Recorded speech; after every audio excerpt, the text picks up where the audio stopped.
प्रकार अगर आप धर्म को जानेंगे ना, तो आपको धर्म के प्रति आदर और बढ़ जाएगा।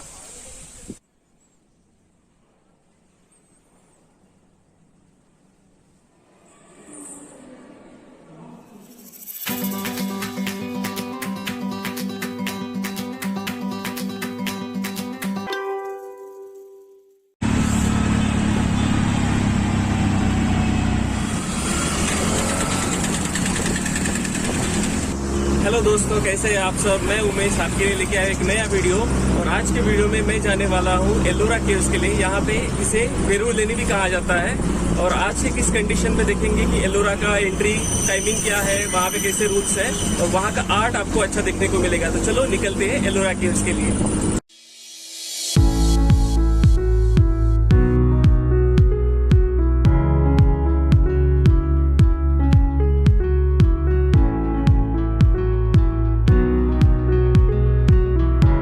एलोरा जाने के लिए मैंने प्राइवेट ऑटो ही किया है। 600 रुपीज़ उन्होंने चार्ज किया है रिटर्न जर्नी तक। और बस स्टैंड गया था मैं, तो वहाँ पे बस के लिए टाइम था और फ्रीक्वेंसी नहीं थी उतनी, तो इसलिए प्राइवेट ऑटो से जाएंगे और आएंगे। ये शेख अहमद भाई साहब है, इनके साथ मैं अभी जर्नी स्टार्ट करने वाला हूँ एलोरा केव्स के लिए।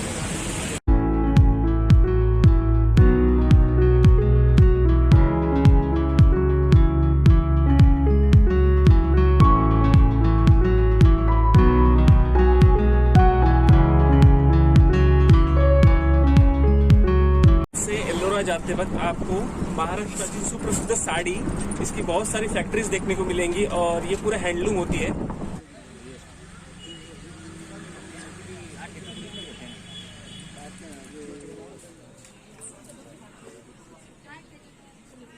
केव्स के एंट्री पॉइंट पे मैं अभी आ चुका हूँ। यहाँ से 40 रुपीज़ का मैंने टोकन ले लिया है। फॉर इंडियन और फॉरेनर्स के लिए वहाँ पे थोड़ा अलग रेट है।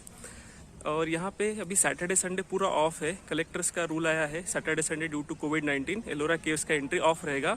नॉर्मल डेज में वो सिर्फ ट्यूसडे को ऑफ रहता था, लेकिन अभी मंडे से फ्राइडे वर्किंग ये चालू रहता है।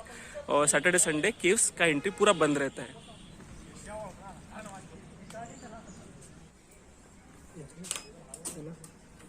एलोरा केव्स का अभी टाइमिंग सुबह 7 से दोपहर के 3 बजे तक का ही है। उसके बाद एंट्री क्लोज हो जाती है। और मैंने यहाँ पे एक लोकल गाइड भी किया है जिसने 200 रुपये चार्जेस बताए।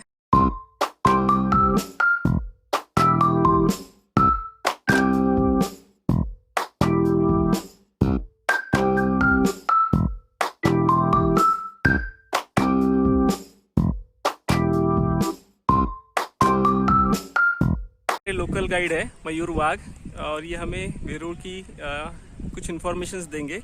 इन्होंने कहा है कि अजंता यहाँ से मतलब 110 किलोमीटर दूर है और वेरूळ 30 किलोमीटर आता है औरंगाबाद से डिस्ट्रिक्ट से। तो इन्होंने कहा है कि अजंता जो है वो नेचुरल पेंटिंग्स के लिए फेमस है और ये जो है एलोरास कल्चर के लिए फेमस है। अजंता केव्स में भगवान गौतम बुद्ध का जन्म से लेकर मृत्यु तक बताया एंडिंग था। अच्छा। और जिस तरह से इलाहाबाद में त्रिवेणी संगम है, गंगा जमुना सरस्वती, यहाँ पे तीनों धर्मों का संगम बताया, बुद्धिस्ट, हिंदू और जैन। उसमें से 1 to 12 का जो पोजीशन है बुद्धिस्ट केव्स है, 13 to 29 हिंदू और 30 to 34 जैन।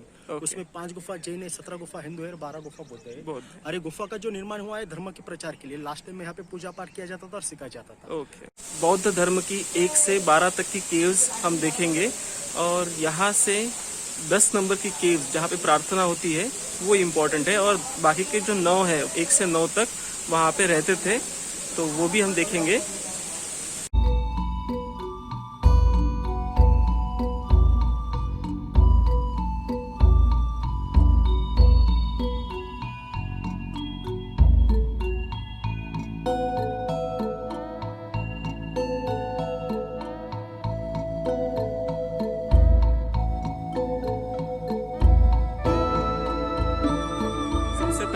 नंबर 10 में जाने वाले हैं।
जो केव नंबर 10 देखा है वो बुद्ध केव्स थी, जिसमें प्रार्थना की जाती थी और सीखा जाता था। और 1 से 9 जो केव्स है वहाँ पे लोग मेडिटेशन के लिए वहाँ पे रहते थे।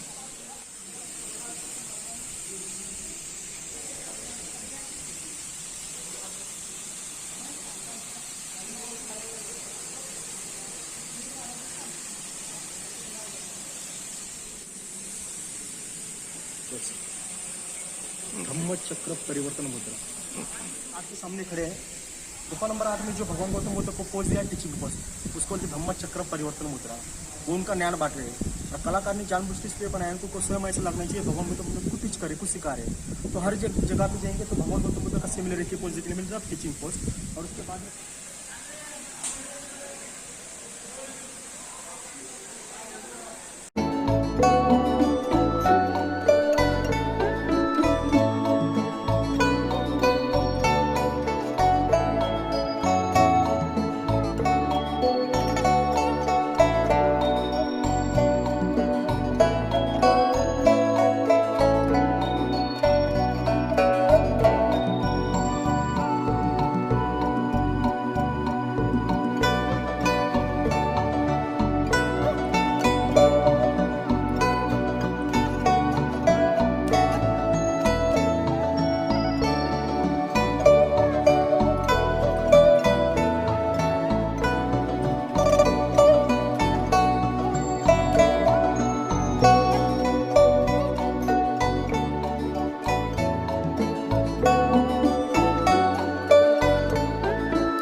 अभी मैं गुफा नंबर 5 में हूँ और इसे डाइनिंग हॉल भी कहा जाता है। यहाँ पे जो दीक्षा लेने के लिए, जो रहने के लिए आते थे, उनका यहाँ पे भोजन का प्रोविजन होता था।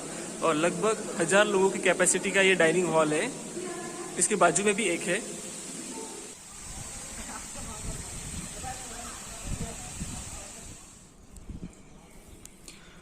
ये गुफा नंबर 11 है और इसे रहने के लिए हॉस्टल भी कहा जाता था। और इसका जो कंस्ट्रक्शन है वो फ्रंट टू बैक ऐसा किया है, एक सिंगल स्टोन में। और आप इसके कॉलम का पोजीशन देख सकते हो, एक अलाइनमेंट में है। और इसका विड्थ जो है बॉटम से टॉप तक रिड्यूस हो रहा है, लेकिन एक ही अलाइनमेंट में है। एलोरा केव्स का निर्माण करने के लिए लगभग 600 साल लगे थे। 5th सेंचुरी से लेके 10वीं सेंचुरी तक इसका निर्माण हुआ था। मतलब ये 1500 साल पुरानी केव्स है। और अगर अजंता देखेंगे तो वो लगभग 2200 साल पुरानी केव्स है।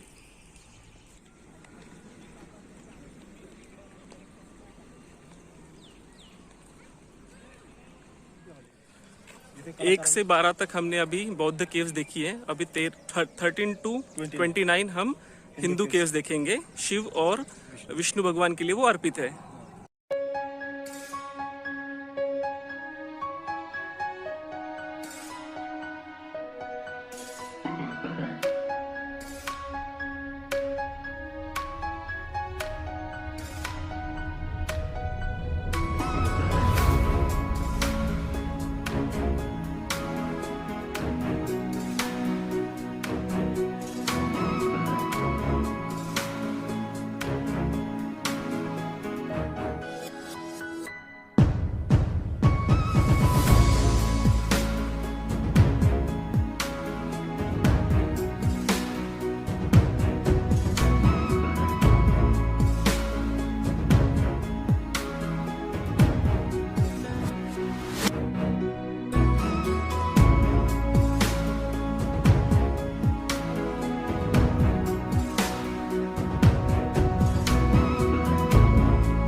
एंशिएंट इंजीनियरिंग अगर आपको देखनी है तो यहाँ आ सकते हैं।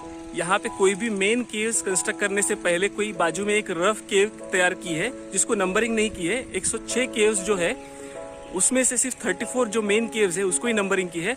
बाकी की जो केव्स है जो नंबर्ड नहीं है वो रफ वर्क के लिए था। मतलब पहले वो केव्स तैयार करते थे कुछ मिस्टेक्स ना हो इसलिए, और उसके बाद में वो मेन केव्स के लिए जाते थे।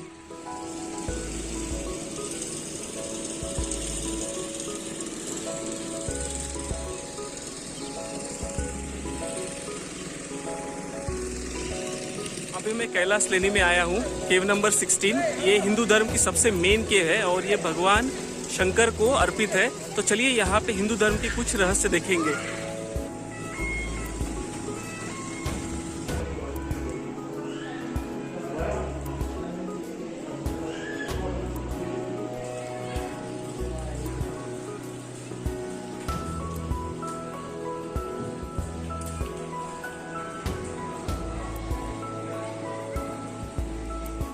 इस कैलाश लेनी को कैलाश पर्वत जितना ही पवित्र माना जाता है और कैलाश पर्वत जैसा सफ़ेद है, पूरा बर्फ से ढका हुआ है, वैसे ही इसको सफ़ेद कलर दिया हुआ था।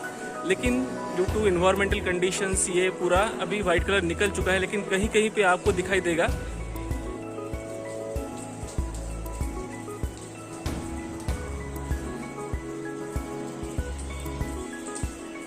कैलाश लेनी के ऊपर महाभारत और रामायण की पूरी कथाओं का वर्णन किया है, एपिसोड्स दिखे हैं, मूर्तिकारों ने इसका खूब वर्णन किया है।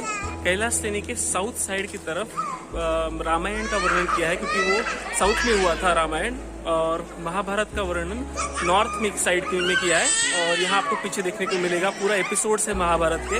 ये समझने के लिए थोड़ा डिफिकल्ट है, बट चलो देखेंगे।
इस वाले फेस पे रामायण का आर्ट किया है। ऊपर वाले राइट साइड की तरफ अगर आप देखेंगे तो प्रभु श्री राम अयोध्या से निकल रहे हैं और बीच में अयोध्या का गेट है। वैसा ही सीक्वेंस ऊपर से लेके नीचे तक है। ये आर्ट काफ़ी बारीकी से किया है, थोड़ा समझने के लिए डिफ़िकल्ट है, लेकिन मुझे लास्ट वाला सीन समझ में आया है। और ये रामायण वाला था जो रावण का वध हो रहा है।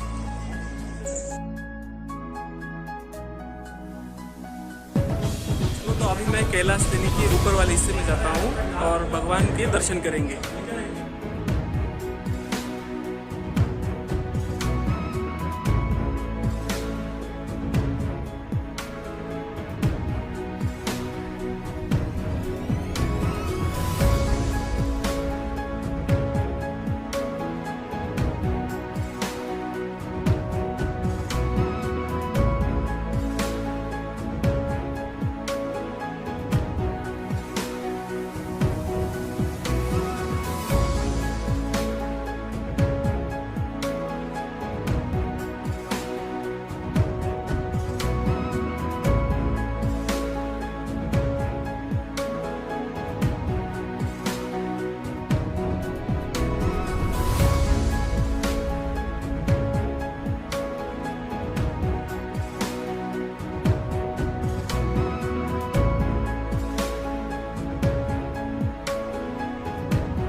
कैलाश लेनी में जो कलाओं का वर्णन किया था शिल्पकारों ने, बहुत बढ़िया था। और उसमें महाभारत, रामायण और रावण जब देवी सीता को लेके जा रहे थे तब उसका भी वर्णन वहाँ पे किया है। और जब रावण कैलाश पर्वत उठाने की कोशिश कर रहा था तब भी जब भगवान शंकर ने उसे रोका था तो उसका भी वर्णन वहाँ पे किया है।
केव्स क्लोज होने का टाइम हो चुका है, तो आगे मैं 21 नंबर के आगे नहीं जा पाऊँगा।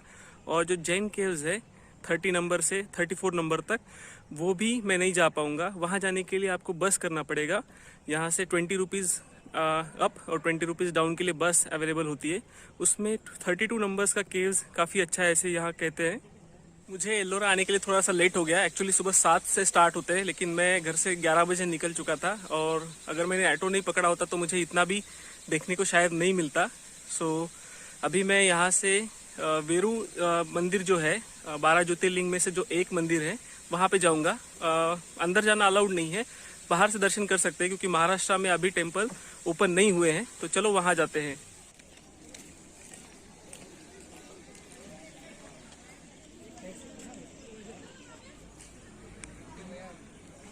अगर आप एलोरा केव्स आने की सोच रहे हैं तो सैटरडे संडे मत आइए, अभी वो सैटरडे संडे बंद होता है।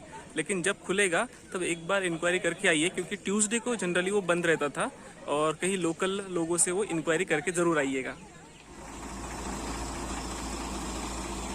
एलोरा केव्स का एंट्री टोकन ऐसा रहता है प्लास्टिक का, जो आपको एंट्री और एग्जिट करते वक्त दिखाना रहेगा, और वहाँ पे स्कैन करना होगा। अगर वापस जाते वक्त आपका ये पास नहीं रहेगा तो आपको 100 रुपीज़ का पेनल्टी लग सकता है। ऐसा कॉइन प्लास्टिक का है, और जैसा मेट्रो स्टेशन पे रहता है वैसे आपको वहाँ पे वो स्कैन करना है और वापस जाते वक्त वहाँ पे डाल देना है। अभी मैं वेरूळ के कृष्णेश्वर मंदिर जाने के लिए निकल चुका हूँ। एलोरा केव्स से वो 1 किलोमीटर है, पास में ही है। तो चलो मंदिर देखते हैं। चलो अभी कृष्णेश्वर मंदिर जा रहा हूँ मैं, और ये इतना सारा फूल और बेल लिया है।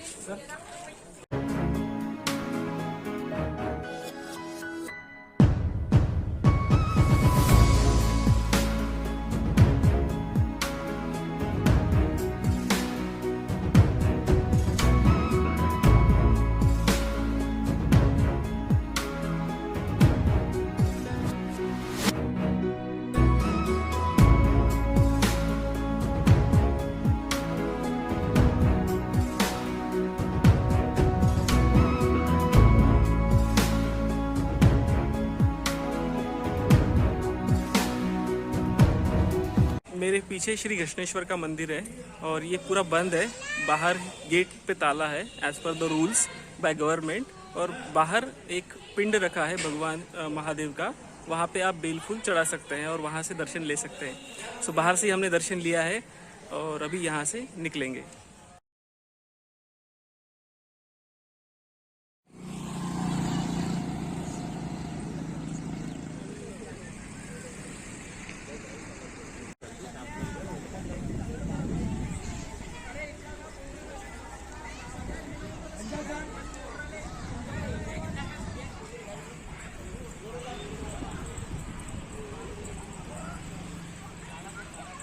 मैं दौलताबाद फोर्ट के एंट्री पॉइंट पे खड़ा हूँ, लेकिन फोर्ट बंद हो चुका है। 3 बजे उसका एंट्री क्लोज हो जाता है, और अभी दोपहर के 4 बज रहे हैं।